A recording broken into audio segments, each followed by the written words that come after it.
मार्ग सत्य और जीवन हूँ मैं। यीशु मसीह ने सबसे कहा, आजा आज उसके चरणों में, बाहें पसारे वो है खड़ा। अनंत जीवन देगा वही, और किसी में उधार नहीं। आजा और अब देर न कर, वरना अफसोस ही करता रहेगा। आजा और अब देर न कर, वरना अफसोस ही करता रहेगा।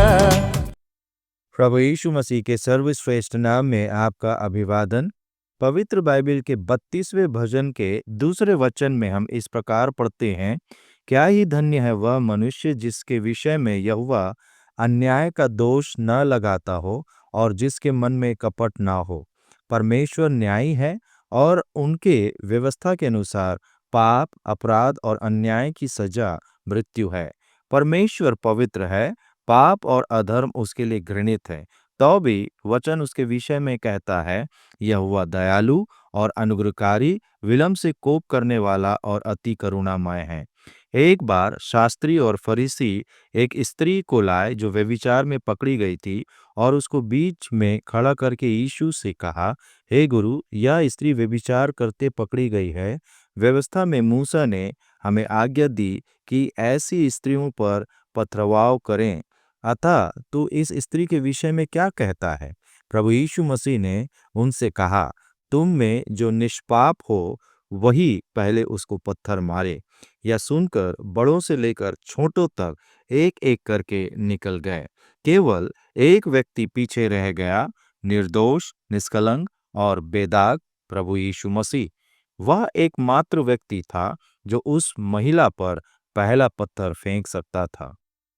उसने यह देखकर कि वे सब चले गए, यीशु ने कहा, मैं भी तुझ पर दंड की आज्ञा नहीं देता, जा और फिर पाप न करना। उसने उसके अधर्म के लिए उसे दोषी नहीं ठहराया।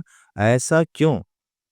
वह यह भी जानता था कि पाप की मजदूरी मृत्यु है, लेकिन वह तो उस स्त्री के और संपूर्ण मनुष्य जाति के मृत्यु दंड अपने ऊपर ले लिया। वह जो पापियों के लिए मरा और मृतकों में से जी उठा, निश्चित रूप से पापियों के पाप क्षमा करने में सक्षम और इच्छुक है।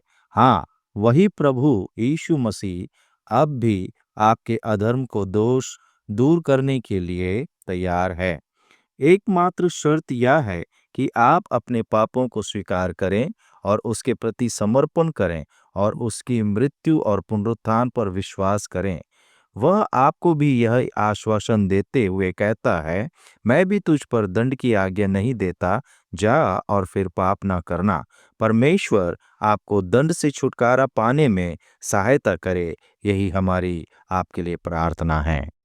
सारी दुनिया तू हासिल कर ले, ऐसे जीवन में आनंद नहीं। अपने प्राण की तू हानि उठाए, उसमें कुछ भी लाभ नहीं।